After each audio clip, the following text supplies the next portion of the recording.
बुलेटिनसाठी थेट जाऊया ज्ञानदाकडे. ज्ञानदा, आज कोणत्या महत्त्वाच्या घडामोडी न्यूजरूम मध्ये? अश्विन, धन्यवाद. आजचा दिवस खरं तर बच्चू कडूंच्या आंदोलनामुळे गाजलाय आणि गाजतोय.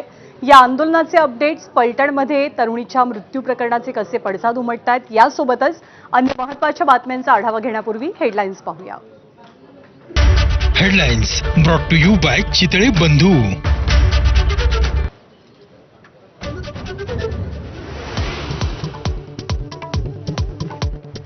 कोर्टाच्या आदेशानंतरही बच्चू कडू मागे हटेनात.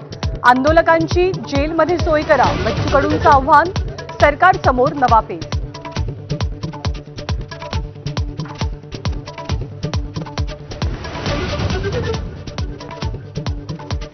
दोन दिवसात बावनकुळेंचा भ्रष्टाचार बाहेर काढणार, संजय राऊतांचं आव्हान.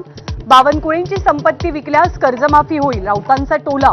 तर उद्याच येऊन संपत्ती घेऊन जा, बावनकुळेंचं प्रत्युत्तर.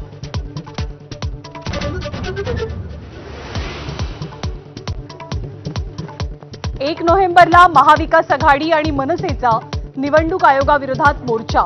रणनीतीसाठी उद्या बैठक, तर मोर्चाला उत्तर देण्यासाठी मुंबई पिंजून काढा, भाजप नेत्यांचे कार्यकर्त्यांना आदेश.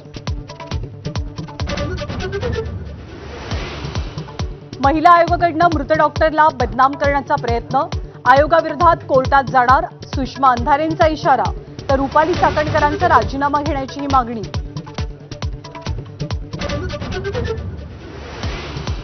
फलटणमधील आत्महत्या केलेल्या महिला डॉक्टरचं हॉटेलात जातानाचं सीसीटीव्ही फुटेज समोर, तर मोबाईलमधल्या पुराव्यांशी कोणतीही छेडछाड नाही, पोलिसांचा दावा. एकनाथ खडसेंच्या घरातील चोरीच्या पुराव्यांच्या सीडीही गायब झाल्याचा दावा.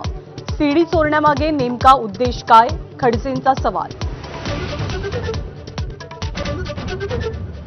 मोंठा चक्रीवादळाचा मराठवाड्याला फटका. जालना, लातूर, परभणी आणि बीडमध्ये पावसाचं थैमान, शेतकरी मेटाकुटीला.